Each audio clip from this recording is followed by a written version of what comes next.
Welcome, everybody. I'm very pleased to have William Ulrich with me today, or Bill, as everyone knows him. Thank you very much for joining us today, Bill. Thank you. So, a little bit about you. You've got quite a lot of background. For those who obviously know Bill from the Guild, that's one of his areas, but you also have Tactical Strategic Group, which is one of your companies. You also have the Business Architecture Associates, which is your training company. And then you have the North Star, which is really around your radio show that you have on architecture and various other topics. So welcome, Bill. Thank Lot to you. chat about today. Thank you for Maybe having me. it's my pleasure. Maybe we can start with you telling us a little bit about you. Who is Bill? Obviously, share what you can and, Sure. and what we should know. Okay. My training originally in university was with technology. And my first jobs were as a programmer analyst, we called them back then. There were analysts, there were programmers, and I actually worked on IBM mainframes and programmed them. I worked on a lot of different computer systems. In the early 80s, I transformed over into refurbishing systems. I Mm. ended up at a software company, an engineering company, I guess you'd call it, that was acquired by what eventually became KPMG. And in that, we were in consulting, but we also had a set of tools where we would refurbish application systems. And over time, that became a broader and broader set of things. That group got sold, and I went into consulting, which I had been doing anyway for quite a while. And I went into consulting full time with my own company in 1990. My work prior to that and post that was in the area of systems transformation. And I looked at large systemic transformations with large scale software environments. And I did that with large government agencies, larger companies, globally across industries. Over the decade, and that included Y2K, which inconveniently got in the way. However, I got dragged into that and I ended up putting a book out, which sold something like 50,000 copies because it had solutions and techniques in it. And over that decade, I realized that things were not going to transform effectively with the old systems very well because people would just push those off. In fact, they made some of the systems worse when they fixed them for Y2K. So I ended up realizing as I got into the 2000s that uh, I think taking a technology first approach to transformation, which people are still doing today, unfortunately, is pushing rope uphill. So instead of that, what you want to do is take a business first approach to transformation. So instead of the IT person going with their hat in their hand to the business and saying, can you please give me money for this technology investment? It should be the business people coming to them saying, we would like you to invest in these things because we want to accomplish these business objectives. So it's maybe a little better today, but for some reason, the business people have all become pseudo technologists or weekend technologists, as we call them. So now all of a sudden they're experts on it. You can name the trend. Now it's AI, of course. And it's whatever they read last week in their magazine and the airlines. So what we're hoping for is a coordinated business driven investment and transformation. Otherwise, if you don't meet your business objectives, you are not going to solve any business problems. You will just have more and more technology, which is what we have today. So my background graduated slowly from the late 90s, where I was doing some organizational design work with the founder of Visa International, D Hock, into the parts of business architecture that we all know of capability and value streams. And information was always like a side piece for me, a hobby piece. So when we combined all that, I started getting much more heavily into business architecture. And so I still do the large scale transformation planning work with with companies, technology and business side, but I'm coming at it from a business perspective, not a technology perspective. It's really So I guess that's me. interesting. Yes, that's me. Y2K, maybe I'll just bring up a little bit about this. That was really an interesting time. Did you really think that the world's going to collapse during Y2K? Because that was the No, rhetoric, right? yeah. No, we had a couple of books with my co-author. The first one was How to Fix Code. We wanted people to get going on that around 1993, 1994. Of course, everybody started late. Nobody believed it. Nobody wanted to fund it. So they all took the quick fix. So we knew that people were fixing it. We knew that there were backups. We knew that everybody was on standby. I think there had been enough investigation into the sort of the micro technologies that were out there at the time that sort of survived it all. So I never saw any of that happening. What I did see was a opportunity to invest in their systems and become more strategic. Everybody passed that up. I know that in our first book, we designed an underlying repository, which people would call a knowledge base today, which many of the technology tools have elements of that in there. And they loaded their systems into there so they could inventory them, and they promptly threw them away at the end of the decade and started going back and thinking that they were going to rebuild everything and all these new desktop technologies and things. All they did was add more technology on top of what was there. So whatever was bad 25 years ago or 30 years ago was worse 15 years ago and worse 10 years ago and frankly worse today. And there's some good, but there's a lot of bad, and a lot of what's running underneath the covers is the bad. And organizations are going to have to do something about that. At some point in time, they want to go to AI and they still take 10 people 2 weeks to get an invoice out. So there's all this braggadocio about what people want to do and how they want to jump across, but they've never really paid the price and done what they needed to do. Oh, and they think AI is going to rewrite the systems. It won't. We've been down this path before. People can't do it. AI is not going to be able to do it. We can't teach them because there's no rules, right? So I still see a lot of this out there, and I still see the reluctance on some organizations' parts, not as many as there used to be, but to come at it from a business first perspective. Business architecture is helping that, by the way, It quite a is, bit. yeah, It provides a framework now. yeah. I would agree with you. There's so much technical debt, and people don't realize. And if they're just going to use AI to take all that technical debt and accentuate that, Yes, it's just going to turn bad into bad. So it's not ideal, but it is challenging because of the speed at which everything is changing all the time. The new technology comes out, new system. It's quite difficult to navigate for many businesses. it So maybe, is. There's no solid foundation. yeah, So the solid foundation, fortunately, we have business architecture to start to use to connect the pieces together. If we yeah, can do that, we know that these 25 systems are doing pretty much these same things over here and these other 25, and these databases are using the same data because now we have something to connect it. Before, we didn't have anything. We had whatever IT came up with, which varied dramatically, sometimes from group to group or person to person. But what we didn't have is a consistent way of viewing the centerpiece, the business view. So now we have that, so we can now point outward. That doesn't mean that we're going to transform everything right away.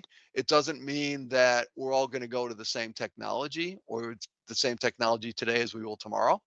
But there are still some fundamental principles with software design and development that can be followed, regardless of what technology you're using or what platform you're putting it on. And I think those principles should hold. I think they're not unreasonable. There's a lot of people that invest a lot of money in the concept of well-bounded designs and things like that. So I think those can still hold, even though the technology changes. What I think people have to do is take a step back and take a breath and really realize that if you're in this for the long term, these quick fixes we've been applying for the last 30 years have just gotten us deeper and deeper into trouble. yeah. Because you can actually check the root of a lot of these systems. Where it comes from is just like another shiny piece on top of the old piece. You Yeah. can actually see it if you've been entrenched long enough. Yes. So maybe going a little bit back to your career, what were the key triggers that really shaped your direction today, where you're going today? There were two trigger points. One was in the early 80s when I realized we could retool things and re-engineer. We had redevelopment, transformation. We had a lot of words.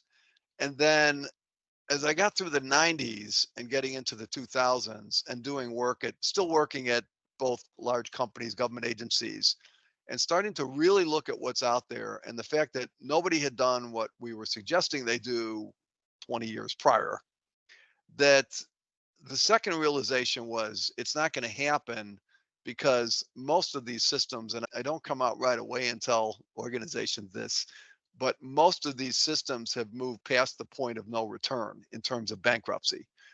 They're just no longer serving as a foundation. Most of the code that's out there is trying to figure out what the other code did that got to that point, and very little of it is actually performing business logic that's useful. So this came to me in probably about 20 years ago, maybe longer, and it was time to start rethinking about how to rebuild it incrementally using, again, something very stable and solid that you could work from. So that was a second realization. And then the third realization point was about concurrent with that was we not only can't do this with our current systems, but that we have to drive what we're going to build and deploy from a business perspective, not from a technology perspective. It's extremely difficult, having come from that side, to make that transition over and say, as if I'm a senior IT person, that I'm no longer dictating our direction, the business will dictate our direction. And I talk to people on both sides of the house, business and IT side, and the IT people still think they can drive that change. And they've got all the techniques and all the mastery to do that. And in reality, when you dig into the details, especially on some of the quote unquote expert books that are out there, you'll see that it's not based on anything that's very rigorous. Hence, again, business architecture comes in. It's also difficult on the business side to get the business people to understand and accept the fact that they do need to drive it, and they need to drive it from a business objective, what they're trying to accomplish, not update this ERP system or not go implement AI, or 3 or 4 years ago, it was go implement digital transformation. And you can pick the topic and you can see that there's a trend that's been going on for 30 plus years where the technology people were either driving things and actually convincing the business people that technology will save them. And it never has, right? And I've seen companies spend many hundreds of millions, you pick the currency, that have driven them in circles and gotten nothing done and not delivered anything. And there's lots of statistics out there. That's more the norm than the exception. People have to make that switch. They have to make that mental adjustment. And then there's more mental adjustments they have to make with business architecture, but they have to make that mental adjustment that they need to have business objective, specifically with business results driven investments that then drive all the way through the technology deployments. And people get either stuck with that, or they can't deploy it, or all the things that go wrong with strategy execution, which is a long list. Yeah. It's interesting because if we take the side, let's say, of a business architect, a common question that gets asked by architects is, how do I motivate architecture to the business? So we sit with a problem where you get put into a role in IT, and then you've still got IT leading the change and the initiative that's happening. And then the architect is really responsible for motivating the fact that we have business architecture to the business. How do you approach that problem that exists for architects? I do tell the business architects to set up their shop in the business. That is the one thing I start with. If you haven't set up a team yet, put it in the business from the beginning. And then there's all kinds of excuses and reasons why you can't do that. Oh, those people can't do that, or bring the people over, or hire them, or do whatever you need to do. And by the way, that's not true. I've worked with some very good business people that became business architects. So none of that's really true. And if you need to supplement, you can always bring people over from the one side. And then you have to have a relationship with the architects on the other side. So I said some of the best relationships you need as a business architect, on the business side, of course, that's important, but is and strategists and all those things, but is with your data architects and your solution architects, and then whoever else is over there, application architects, the enterprise architects, which is sort of this umbrella title. You have to have those relationships, and they have to be working relationships, and they have to be give and take relationships, and you have to be able to use what the business architect takes if you're from the other side. If you can do that, now you've got a foundation for having the conversations about implementing strategy. If you can't do that, then you don't have that foundation, because the worst thing is if you were building a large building and you had different architects and designers not talking to each other, you would end up with a very bad building, right? So that's what's happening when you can't get that coordinated. And senior executives, message to them is that you should set up an architecture set of disciplines with the technology elements on the IT side, the business architecture elements on the business side, reporting up fairly high up, or at least working with strategy. And then insist upon a good working relationship across the chasm, because those architects working together is where the connections are made and where the important things are happening. Because if you can do that, now you've got architecture and design on one side, matching architecture and design on the other side. And the business architects can work with the business designers, the customer service designers, and all those people. So that's where you want to get. That's the framework of what you want to set up, right? Then, of course, you have to do something to prove your worth, but that's another conversation. That is another conversation. And everyone has different, we've been talking a lot around the skill set, and people have different skills that they will bring to the table and different perspectives. And that's going to be good for architecture too, at the end of the day. Can you perhaps describe, maybe, I know we've spoken a little bit around working collaboratively in an organization, but the role of business architecture, the importance of business architecture in today's organizations. What do you see as it? What makes it important for businesses? As I was saying earlier, it's that foundation. So you have now something that is concrete, that is a shared representation of what you do, how you deliver value to your customers and other stakeholders, the information you use and work with, the organizational structure you live in. Having that as a consistent perspective and being able to present it in a way that different roles and responsibilities and levels of managers and executives and technologists can understand is that common thread. So that's what we call, some people like to call it the Rosetta Stone.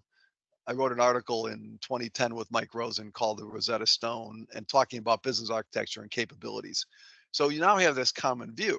So with that common view, I can use that all the way to tie the thread of strategic plan, objectives, courses of action, KPIs, and drive that all the way down through my design work, my impact analysis, my design work, my technology work, all the way into solutions, and continue to use that same set of perspectives, more granular at one end, more high level and more broad brush at the other end, but continue to use that consistent set of perspectives so that everybody is working off the same viewpoint or understanding of the organization from many different angles and perspectives. It gets back to this whole blueprint charting, right?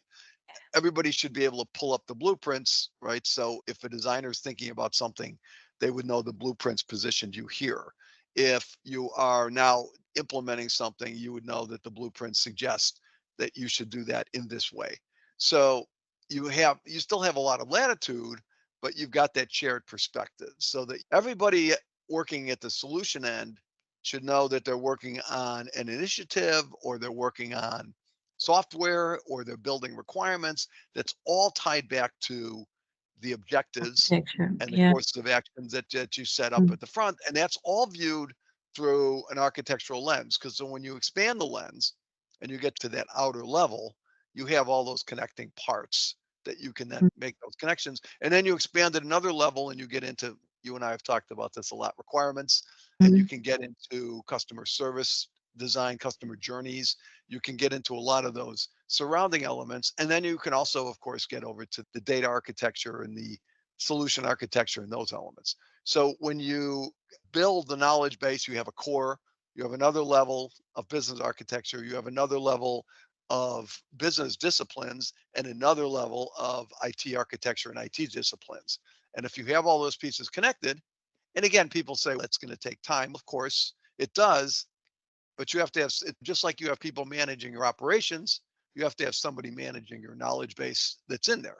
I hear people talking all the time about knowledge management. I don't know all the time what they mean, but if you have all those pieces in there, you have a knowledge base.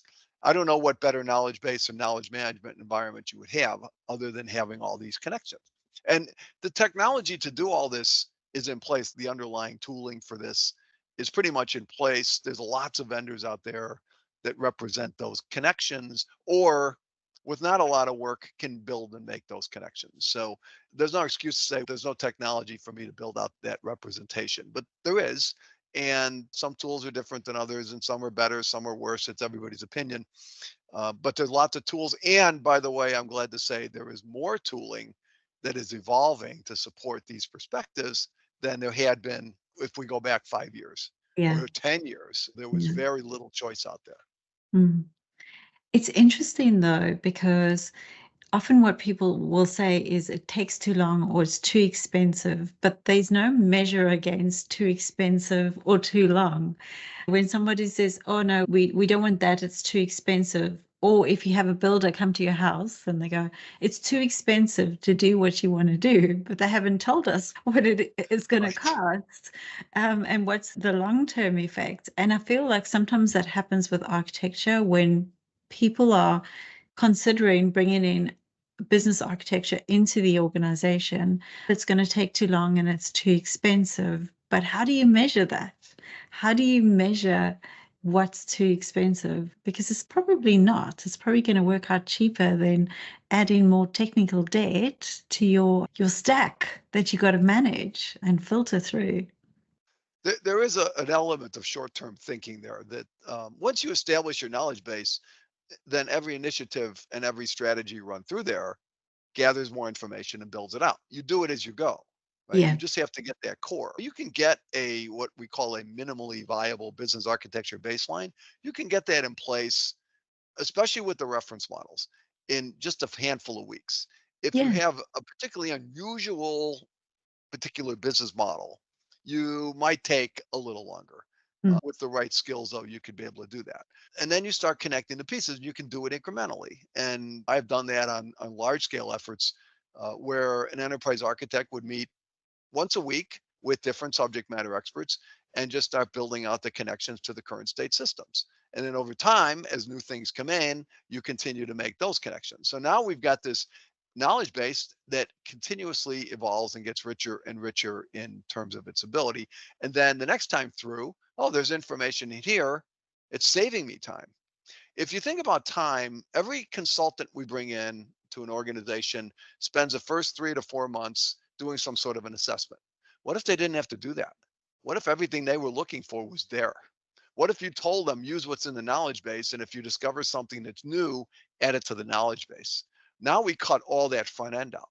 Or think about all the analysts who are starting up a new effort and they're working just in the blank, right? They have no information. Now think about being able to target those analysts towards a particular value stream or a stage of a value stream and a set of capabilities and the information associated with that. And then all the other things that are connected to that. Now I've got a baseline because I see what it takes to initiate a project. There's about 2 to 3 months of wandering around lost and wasting subject matter experts' time Yeah. and all those kinds of things that come with that, and irritating people, and then working on the wrong thing at the end of the day and delivering something that another team is working on down the hall, Mm. all because you didn't have any formal foundation, really something that you were working from. So you see all that happening all the time. And if you can bypass that, what you end up with is happening faster and faster. And you move through these impact assessments and you move through these design efforts and you move through very quickly. But people saying they want to skip an impact assessment of a strategy is like saying, I want to go to a doctor, tell them I have a pain, not do a diagnosis, not do an exam, not do any tests, not do any x-rays, and just start jumping right into operating on somebody. And that's how you're going to discover it. Because that's what we do today. Yeah. We start with a strategy. Some executive says, go do this. We get the money together, we form a project, and we line up the coders. And if we're lucky, some analysts. And that's what we do. We jump in there. And so that's very much similar to jumping across in the medical profession. And of course, any doctor that would just start doing that should lose their license fairly quickly. But for some reason, it doesn't happen in corporations. I like to use the example of building a house, right? If you had Mhm. to build a house the same way you build projects in the digital environment, so basically you would have a business analyst asking everyone who goes into the house or might go into the house what they want. And you're going to end up with dozens of toilets because everybody wants one. And it doesn't mean that you're going to get the right things because although yes, that's an important part of what you want in your home, it's not the only thing. And it doesn't mean that every builder that walks in that says, yeah, we got to build a bathroom for you is means you have to have 20 bathrooms. That's the analogy I like to use because we trying to capture information all the time, new every single time, and it's such a waste. And this is where architecture absolutely, I would agree with you, can save you so much time and money if you actually think about what does that journey look like, not just what does the team look like. Yes, and it builds all the connections too, right? Yeah, So I exactly. was at one manufacturing company, and the analyst team didn't know that there was a group of customer journey mapping people, customer experience people. They just didn't know the team existed. So there was absolutely no connection. So the business architecture people or team connected them with the analysts and said, here's how the pieces fit together. Here's how you would connect it through the business architecture, and provided that insight. And we ran into that in other with other disciplines around where the strategists weren't talking to these people and so forth. So you can be that centerpiece, not just in a knowledge base, but also in the people that are there, and Mm, provide those connections and start to make those connections. And it doesn't take a lot and it doesn't cost much. There's not a whole lot of tooling. The tooling that you have is probably a rounding error for large companies. The people, half of them on your team probably already work for you, and they're on salary anyway, and they're probably yeah. doing something else. This would be a better use of their time. And then maybe you bring in a couple, 2 or 3 outside people, or Mm, just move people over. It's a lot easier to teach people business architecture than it is to teach them about somebody's business model. I can't teach people how to run an airline. I can't teach people how to suddenly run a manufacturing operation. But if you have people know how to do that, and you can get them into your business architecture team, we can teach them business architecture as long as they have the right skills or traits. And then yeah. that becomes more important. Yeah. That's a really good point. So maybe let's just talk about some projects or initiatives. Do you Mhm. have any samples where business architecture has played an absolutely crucial role? If we didn't have it, what would have happened? But now that we had it, there was a couple of aha moments that came out of that. Do you have any you'd like to share? Yeah, I think my favorite is, and this was an organization that didn't have a formal strategy, and they didn't have, their technology was terrible. So we'll just put that aside. And I'm not going to name their name, but I'm just going to talk about it. They were working with really old technology, and they had some business analysts on the one side who just basically gave them recommended code changes. And the CIO was very frustrated because he knew that the technology was technologically problematic and also a problem from the business side. They had a lot of, when we heat mapped the capabilities, there was a lot of red. So things just weren't working. And they also were lacking people and personnel and training and all the other good things. But in order to make all those connections, we did an assessment and we said, yes, we found out your systems are in terrible shape and there's no way to save them at this point. Uh, and you're probably at risk every day that they start running. And then but we also said the business is missing something. One is we need to know what your business objectives are and what you want to accomplish. But two, you don't have a business architecture, so we should really build one. So when we built those connections, and we replicated this on a completely different program in a different business area. But when we built those connections, we could then trace our business objectives all the way through the business architecture into the requirements and then all the way into the deployed. We actually use the capabilities Mhm. and organize those in such a way to build the requirements and to run and deliver the sprints so that we actually could put out the software services that we're implementing those capabilities. Same thing on the data side. We use the information map and information concepts to build out the data architecture. So everything synced, everything aligned. We and you didn't have that before. And when a new team, and we had a lot of contractors, so they would bring in a contract team from consulting X and another consultant Y would bring in another contracting team. So we're bringing these teams and they don't know anything. So we use the business architects would train them on what's going on in the company. Here's all our value streams. There aren't that many. And here's our basic capability map. And we use these to frame the work we do. So each of you will be assigned to work on certain things, a value stream stage or a value stream in total with certain, and by the way, these are business architecture value streams, not lean value streams or Yeah. not safe value streams. They were end-to-end value delivery perspectives. And so that was going well, and we were delivering things and sprints were being delivered. But one of the analysts, the lead analyst, went rogue and decided that he didn't want to use a business architecture. So fortunately, we had an excellent program manager who oversaw the work going on. And in one of her reviews, she realized that was happening. She called him into a meeting. I happened to be in the meeting. And she said, "You're not using the business architecture." I said, "What have you been doing?" And he said, "For the last 2 months, we were told by these legacy people that we have to be working with the petitioning team." Mm. And I said, "Why would you be doing that? You're supposed to be working on the international registration work." And he said, "That's what these people told me." I said, "The value stream you're working on is to do international registrations, right? We had a different one for deciding petitions.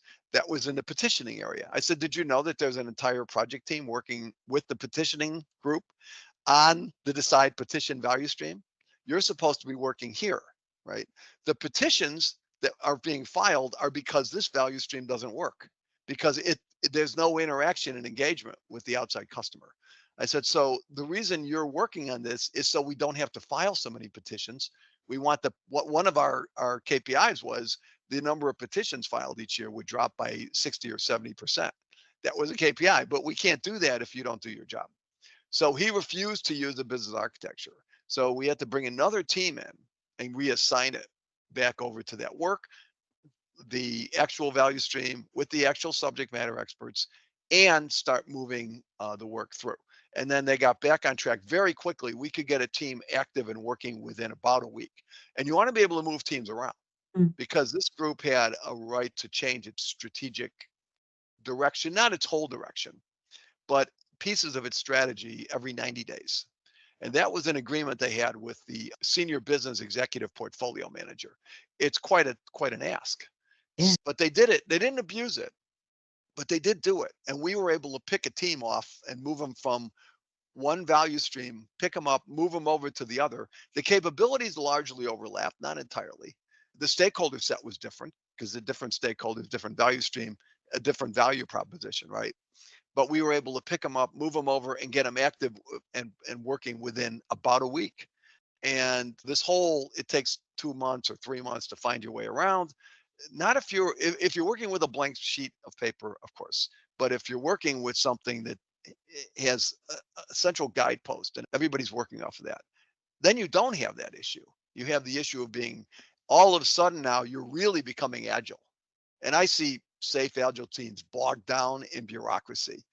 The exact thing that agile was supposed to prevent it is now contributing to in terms of a lot of the safe implementations that are out there. And I think that it's to some degree, some organizations have lost their way with scaled agile. And I hate to see it because then it's going to be, we'll throw the whole thing out the window. You don't want to do that either because there's good pieces in here that you want to Mhm. use. Agile, I think, is one of the most wonderful things that's come along, right? And all of the work that these teams were doing, I'm describing, was all agile work. But we use business architecture value streams to be the Yeah, guide anchor. post. I think architecture can really be the anchoring component to with the agile without having to go into too many formal structures, because it is an anchoring piece, especially some of the components of architecture. So let's talk about AI and a whole bunch of exciting new shiny things. If we look at architecture in the next 5 to 10 years, what do you see as the trend? So let's talk about adding value. Let's talk about maybe all of our technical debt. Let's talk about AI. What do you see happening? So I'll start with the business architecture. And I am frustrated because I see people stuck in startup mode for a long time. And there's no reason to be able to do that. If everybody on a team is new, and I understand there's a learning curve, but if everybody on the team is new, get trained, get some help, move it forward, get past the foundational stage, get past establishing a minimally viable business architecture, move beyond that and set a goal, set a roadmap of doing that again, it varies. The complexity in some business models is more than others, but try to get past that in 6 to 8 weeks, or at least have something in place, and stop spending months and months or years trying to get your business architecture set up, because that's counterproductive. Nobody should really have a patience for that. I wouldn't have a patience for it if I was a leader. So we need to move back, get that done, and then start using it and lay out its strategic role in new technologies, new migrations, in AI, even in basic things like upgrading your ERP system, which, by the way, I've never seen an ERP upgrade with a decent business plan that cost justifies the upgrade. That doesn't mean it's not cost justified. I've just never seen It's a never business seen plan it. Yeah. justifying a reasonable upgrade to an ERP system. Mm. It's like, why are you doing this? Because our leadership told us we had to. How much of your technology today is running through that ERP system? A very small amount. How much is running through workarounds or existing systems that are doing the other work? Oh, a lot. How much is running through spreadsheets? Even more, right? And so they say we have to upgrade it, but what is this upgrade going to cost? It's going to be very expensive. It's going to completely disrupt our business. It's going to break a lot of things that are there. And we're going to spend the next 5 years getting back on our feet. And so that makes a lot of sense. And it's going to cost us 50 million. I see a lot of that. So in terms of AI, let me talk about that. I think that people ask, what is AI going to bring me? Right. And first of all, they have to have some business objectives. They can't just say implement AI. They should have objectives. Is it targeting the customer? Fair enough, it should. Is it going to target internally? Because I think that's underutilized or underrated in terms of automating yourself, right? And bringing that automation to the table. If you're in manufacturing, it's going to automate a lot of the manufacturing work. That's fair. But if you're in a service area, right, you can automate your organization and you can bring more automation to the customer, maybe more automation to engage our partners and so forth. And you can probably do a lot of that. But what does AI work off of? AI works off of data. Most of our data is highly suspect. These organizations have 25 different views of the customer, right? Can AI help with that? I don't know. We maybe, but frankly, we have to clean a lot of that up because it is an issue. And all these different divisions and groups all have different views of not just a customer.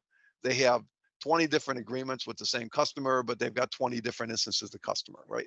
So there's some basic things like that, but then there's a whole lot of other things. What is not in our databases today? Is there an agreement table? Probably not.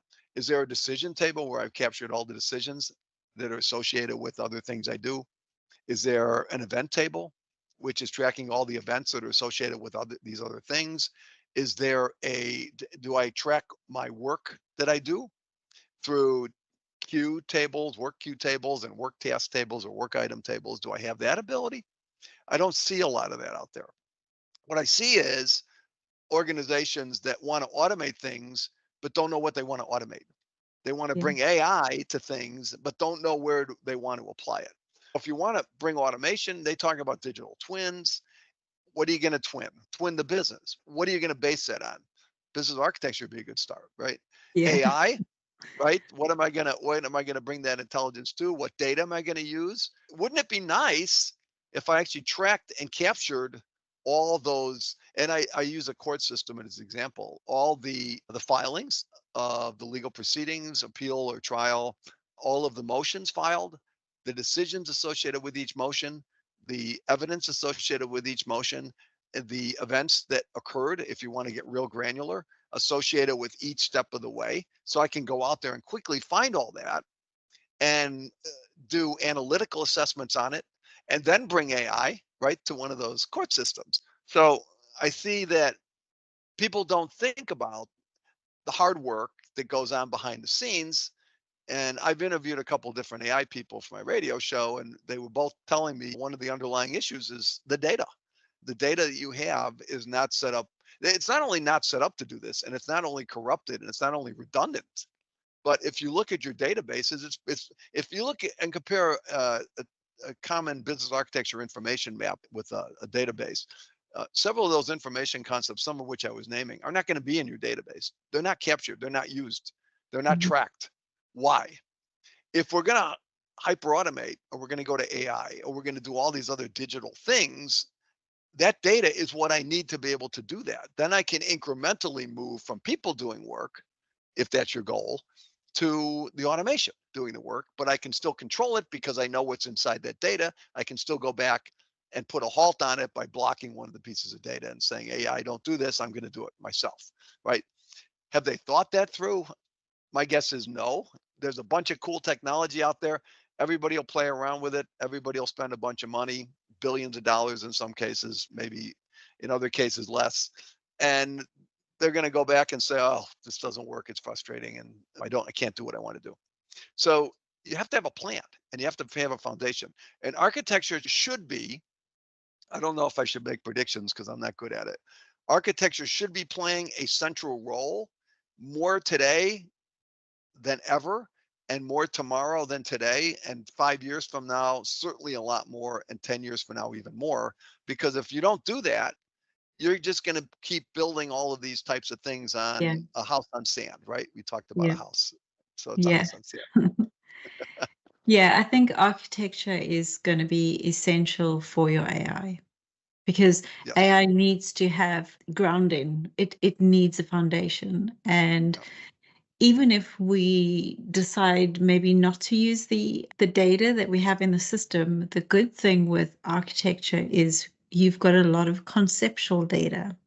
And it's a great way to start a conversation. Because if we Mhm. agree on the conceptual data, we can use AI. And it's not just around replacing, let's say, tasks, because I don't see it doing any more than tasks, particular functions at this stage. I just don't see AGI yet, to be fair. But it certainly can help speed up your architecture, in my point of view, because some things that take us a lot of time to go through, like requirements, and it could be building your strategies and comparing it with your information concepts and making sure that your products are aligned with your capabilities and those kind of things. AI can help you do that faster. They, but it won't be the architect, but it will still allow you to get that information a lot faster. So I do see, particularly with architecture, AI can be a really good tool. Um, and I think that's the angle that it should be focused at. That's my personal point of view. It's funny you raise that because I have a colleague I'm working with and have worked with him on major initiatives. And he believes that if you have a really solid, it's the business architecture and elements of it, as well as certain elements of the design, which I won't get into right now. But if we have that in place, you actually can drive that Using the right technology, we could actually drive the code out of that. Yeah. And people have been trying to do that for years, but the foundation was never good. And Mm. it was always smoke and mirrors, and it never really worked. But he's actually done it on using the architecture framework that he and I worked on at a real place. And so we're working on some writings Yeah. to explain all this to people. And hopefully that'll be coming along at some Mm. point. But he is quite confident, and he is a solution architect, much more technical than I am. Mm. And which is why I always say you should partner with people that have skills that balance out your skills, Complement right? you. Yeah. Right, I complementary agree. skill, But right? that's good to know because it's Yeah. similar thinking process and a Mm, similar kind of approach that architecture is actually a really good design and structure for using things like AI. It's yes. good. It Um, really, as you said, and I think as I was saying, I think there's so many different areas where you can apply it. So we have a little bit of a learning curve on that to do, right? mm, yes, there is. There is. I don't Right. think we run out of opportunities anytime soon. No, there's lots of opportunity. That's the good news, or Well, maybe maybe bad news. I don't know. that's a good segue into the next question, which what are the key challenges and opportunities you're facing at the moment that you think will maybe be gone in the near future? Mm. Oh boy, that's another prediction that I am making here. One is really getting that collaboration with the other architects. There, there's been some pushback from certain segments of architects out there that are in the solution design side of things on that do capability is really useful. We already have our own decompositioning model, but what are you basing these things on? Are they well bounded? How do I know they don't overlap? Is it the last analyst and the last subject matter expert you talk to? Is that what you're basing your designs on? Because I think that's what led us into this big giant software mess we have today. Is we just kept adding things on, right? I Mm. will say that 40 years ago, I will say that myself and my colleagues didn't know any better, right? And I shouldn't even do the math back beyond that. So we just didn't, right? We didn't know any better. In fact, I came out of the people that trained me were trained by the people who built the original computers in the 50s, right? So that's the people that gave me my initial university education and then off into work. So we know better today. And so what I'd like to say is that there is going to be, or should be, if people can get moving and have some sense of urgency, an established architectural environment with an established knowledge base, with established architecture, with the different pieces connected together. That's what I'd to see. And that we are using it. The Business Architecture Guild has a maturity model, right? So this maturity level the mythical 4 and 5, which Yes. says that I'm using it from strategy all the way through execution, all the way across the board. And so that I score well in each of those categories along the way. So that's what I'd like to see. That's what I think we need to do. I don't know if a generation has to pass for that to happen. We like to get people trained in universities, but the universities, with a few exceptions, are pushing back on the concept of business architecture, but some of them teach strategy execution and they bring in architecture to the back door. So I do see limitations in terms of what we're bringing together. A lot of people in the business architecture field are older, which is on the one hand great because they have that experience you want to have in the organization in the field, but you're lacking some of that new thinking. So I don't see as many people, for example, in their 20s pursuing business architecture. And maybe it's just you have to learn more about the world and the business you work in or the industry you work in and those types of things.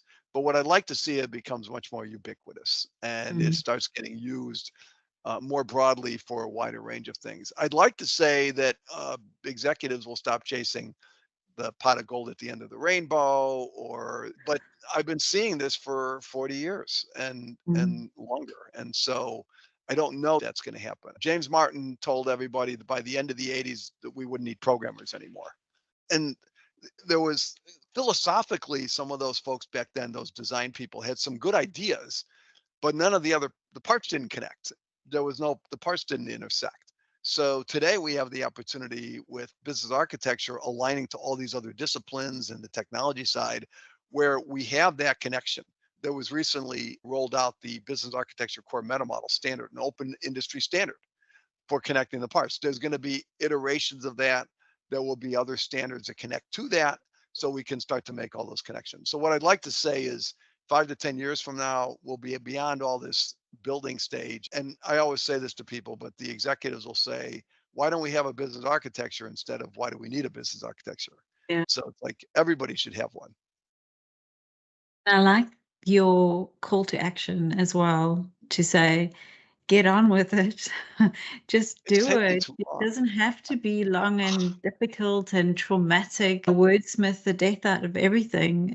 Just get Yeah. started. There's no more reason. There's enough reference models that you can either Yeah, combine or cobble together something that will yeah. work for you to start moving forward. And so it's still baffling to me that I talked to people 6 months ago at one organization, and they seemed like they had a sense of urgency, and they went out and got a business architect, and now they're working on their capability map. It's so frustrating to see that. It's like you should have it, you should be using it by now to Mm, do the transformation work you want to do. So it's why are you waiting so long? mm, What is taking so long?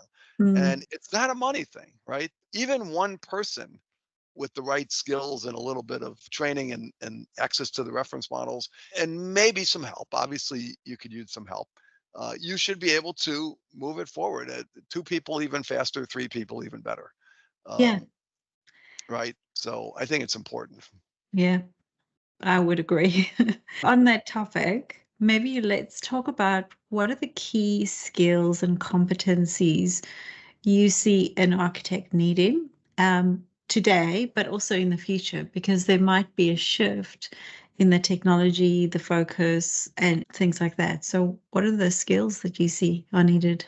So it varies by the architect, but I'll start with the business architect. So it not all business architects are the same, and they don't all need to be the same. Some business architects need to have some of the technology knowledge.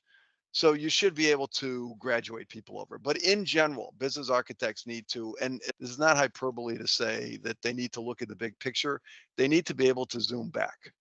And if every time you show them something, they have to go down to the minute detail, maybe they shouldn't, the job's not for you, right? Yeah. It may not be something that you should really be doing because that level of minute detail is what gets people lost, and you're in the operating model, not the business architecture.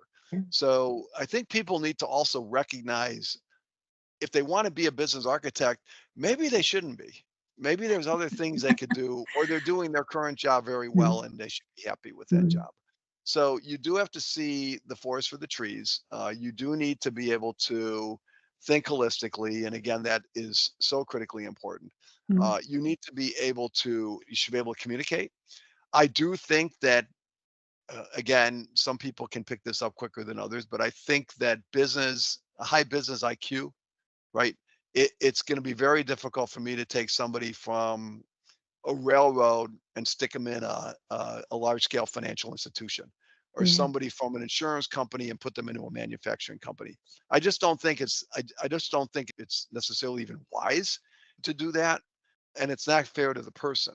I think if you took one person from one manufacturing company and put them into another one, I think that's perfectly reasonable. And then you can train people to become business architects if they Yeah. have these other attributes. If they don't have those attributes, then you run into a situation where you're training the wrong person, and you need to be able to figure that out very quickly. You train Mm, people, I train people. So we need yeah. to be able to see that maybe you should stick with what you're doing. On the technology side, I do believe that software design skills, software development skills, they need to be a good software designer, they're not necessarily the coder, but they can, obviously, and a good, strong solution architect needs to be able to pull all the parts together. They need to be able to look at the business architecture, the data architecture, the application architecture, and also the technical architecture to bring something to delivery. Those people are rare. I know people have those titles, but they're rare. Everybody should have at least one. It depends how big your company is. I've worked with an organization that had two major sort of organizational parts. They had two very strong solution architects. They had some other junior people, but these people led the effort. Data architecture, I can't overstate the importance of it. It's so critical. And I think a working relationship and an understanding between the business architect and the data architect, the business architect and the solution architect, I think is so critical. On the large scale efforts where I saw success, we had those relationships in place, Yeah. and they were good working relationships. And I could go in and work with a senior business leader, bring in the chief data architect, the chief solution architect, and sit down at a table, talk about what their issues are, have a piece of paper in front of you and a pen. If you need to talk, don't put up slides. That's not good, right? Don't try to teach them business architecture. They don't care. And talk about the issues you've got, and then use your knowledge as a business architect to put that in placement context, the value stream context, maybe some of the capabilities, right? But that, and maybe some of the information that's missing or gap, you can put that on a piece of paper and you can draw that out. But don't try to fancy up a presentation for them. Have a round table discussion with them, and maybe 2 or 3 people on their side. Most, you pair it with your solution and your data architect. Go down, sit in there, talk about what their issues are. You can come up with a pretty good idea of what the architecture should look like on all fronts. And the business architecture, of course, is going to be the commonality. And then you can start to talk about the implementation approach. You want to set everything up in advance before you start spending money on the initiative proper and bringing Yeah. in the analyst. You want to actually have the designs in place prior to going into, I'm talking about the work management environment, the work management design, and you want to have those designs in place up front. And I think you can do that. And all of those skills, most of those skills can be learned, but I wouldn't want to go and teach somebody data architecture from scratch or solution architecture from scratch. Those are more advanced knowledge. But I've explained business architecture to one solution architect in about, I think it was about 2 minutes, 2 different conversations, 2 minutes each. I told him, he asked me if capabilities were a lot like software services, and I said yes. And he goes, that's all I need to know. And then he asked me if he was building out a new solution architecture for one area. And he said, do you have a value stream for that? And I said, I do. And he goes, I said, it's not quite completely built out. He goes, that's okay. He goes, I just need it to, I'm going to frame my solution around the value stream. He got it like that. I don't run into that very often. It's an exception, not the rule, but it's awful nice when it does. Yeah, I can imagine, because otherwise you gotta explain and explain, Yeah. and it can be very exhausting. Or they think you're going to take their job, which nobody Yeah, wants and nobody can do. It's a kid. I can't do it anyway. So I don't want yeah. your job and I'm not qualified either. You also made a really good point. It's not the job for everybody either. Some people like the idea of the job, and it is really challenging, because if you somebody who just wants to go into the details for everything all the time, Mm. then you're sitting in a challenging position because you're not seeing the wood for the trees, as you mentioned. And so it's really important, I think, for those who are aspiring architects to truly understand if they are systems thinkers, if they understand what a strategy means, if they can, in their personal life, come up with a plan for themselves in 10 years' time, Right. because that's a good indicator of if you'd be able to do it for Yeah. a business. So those are all simple tricks to go, is this the job Yes. for you? Yes. And it is hard. Crafting a good strategy is not easy, having been involved in those conversations. So it's challenging. And working off of a personal strategy is not a bad idea. Yeah. Here are my objectives. Here's my KPIs. And here's what I'm going to do to get there. Yeah. Right. Makes sense. So it might not work out that way. It's a Well, good. it doesn't always work out. Right. Exactly. Right. All right. So those who move into architecture, let's talk a little bit around those who are the right profile. What advice would you give somebody? I know the most common is often business analyst. It could also be your data analysts, could be data architects, etc. There's multiple roles that move into architecture. And what advice would you give people who are interested in moving into the role of architect? people that I've seen like change careers, I guess is how I'd say it. And I'm not quite sure where they all came from. But one thing they did do is get some formal training, which I think is important, but also self learn, right? Look at the examples, look at what's out there, right? Don't assume it's wrong just because it looks different from anything you've ever seen before in your career, right? We still have people who are like assuming that the many hundreds of people and thousands of people who are using reference models from across all these industries over the past 6, 7 years, somehow we somehow forgot that you have to be able to sell things as a company. And it's what is the likelihood of all of these people with all of this experience from the centerpiece organization that focuses and really came up with what is formally defined as business architecture today? What are the odds of them forgetting it? And what are the odds of you actually not understanding how to use it? So I don't see this in there. Dig a little deeper. So I think people have to be curious. They have to self-study. It's good if you get some formal education. It helps to get certified. Yeah. That's always useful. Don't believe because you got certified. The certification exam at the Guild, it means you are minimally qualified to practice. It doesn't mean you're an expert, right? It doesn't by any means you're a practice. It means you've reached a minimum bar where you can practice the discipline. So I think people have to understand their limitations, and I think they have to understand that there's a learning curve, and there's a longer learning curve on how to use business architecture. And there's discussions of a CBA2 underway in the certification committee, which is not going to be exam based. So that will force people to actually have to demonstrate how they use business architecture in certain circumstances. So I think, and if you have an unusual business model, that you're in, don't be discouraged. It may be a hard thing to do, right? But the other thing is your communication skills. Talk to people. If you are comfortable in having conversations with senior people or subject matter experts or people in any role in the organization, you should really recognize that you could be that person that can play this role. The other one is know your limitations. If you're not cut off for this job, you try to realize it sooner versus later. Because if you try to spend 2 years becoming a business architect and you keep getting turned away or whatever, maybe it's not what you should be doing, right? Maybe you should kind of go back and do what you should be doing, right? Yeah, exactly. And that's true for everybody, right? It's if you ever had dreams to be something and then I really don't think I can do that, a fighter, firefighter, whatever, go find something you can do and that you are good at because there's something out there that you can be the best at. Go look in those directions, I think. Yeah, that's great. Now's the hardest question of them all. If you could go back in time and give your younger self a piece of advice, what would it be? Yes, I saw that question in advance. And so I sat there and thought about it. It's like all the things that I've done that have led me to where I am today have led me to where I am today. I could go back and say, I wish I would have studied more time learning UML, but I don't wish that, right? I have a lot of people I work with who are really good at it. So that's great. So there aren't a whole lot and I've stumbled into some things and I've had some good luck. And I've also worked hard at some other things. I can't necessarily say I would have necessarily turned the ship. I would have said, look at the gurus that are out there and look at what they produced and look under the covers and see if it makes sense and holds together.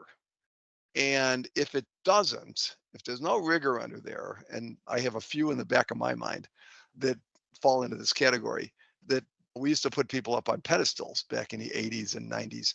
Look behind the scene and see if what they're saying really holds together, if there's rigor, if there's a discipline, if there's a foundation. And if there's not, then move on and look at things critically. And you could say that today about a lot of things that are out there. Look at it critically. If you don't think it works, don't use it. If you think it works, figure out how to integrate it with everything else you're doing. So I guess that's my big piece of advice that I probably should have looked at and followed if I was going to do this again. But we're going back a long time in my view. But that's also good that you've enjoyed where your career has taken you. That's great. And that you let it do what it was planning itself to do. Yeah, a lot of it was agree. fate. Yeah. Yeah, I think I definitely think I'm slightly younger than you, but I definitely think that a lot of it you had to just figure out. Web, the internet really became a thing in the 90s. People didn't even know what it was, and they used to call it the interweb and all kinds of different names.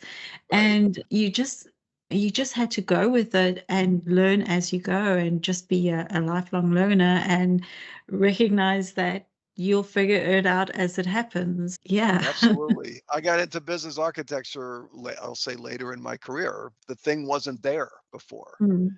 And if, by the way, I guess one other piece is if you see that there's a gap and there's something not there, come up with something because there may legitimately be a gap and nobody wants to admit it. And Yeah. everybody else is going this way and there's a big gap and you see it. Try to see if you can fill the gap with something. But it again, it has to all fit. Yeah. Yeah. Thanks, Bill. If anyone wants to get in touch with you, what's the best way to communicate with you? I am on LinkedIn, William Ulrich on there. So if you want to find me on LinkedIn, you more than easily can do that. If you are trying to find me on an email, WMULRICH at TSG, like Tom, Sam, George, consultinginc.com. That's my consulting email. Feel free to email it or find me on LinkedIn. Either way, I'm not too hard to find. So hopefully we'll be able to connect with Good. people. Yes, that'll be good. And do you have any conferences coming up this year? I know that you've just had the Right. summit, but are there any other things planned for this year that people should look out for? Yeah, the one I would look out for is the Business Architecture Guild is going to again sponsor a business architecture master series, which is being brought to life after a long COVID spell. We ran our last two in Europe. I think it was Amsterdam, and I think we were in Sydney in 2019. And then that year came to a close, and we just haven't brought it back out. It's a very working hands-on workshop. We're running 2 days in Chicago, September 10th and 11th. The Guild, businessarchitectureguild.org. We'll have postings on it. And as soon as we get some information on the details, and it's going to be a working series, and we're going to try to run at least a couple of those a year. That's the next one for me. I'm trying to keep a low profile while I go back and work on this. I've been steered in multiple directions over this quarter, but I'm going to go back and work on this writing project I was talking about. So I've got to Good. get back on that very quickly. Yes, Love to hear more about that in the short term, hopefully. there will be more later. It'll be Yes. great. Thank you very much for your time. It's much appreciated. And I wish you much luck with this writing project. And hopefully, I'll see you at one of the summits in Europe not Yes, too far. Deirdre, I'm hoping to see you in person again soon, very soon. Yes, So thank you for me putting this on. I too. really appreciate it. Thanks. Thank you.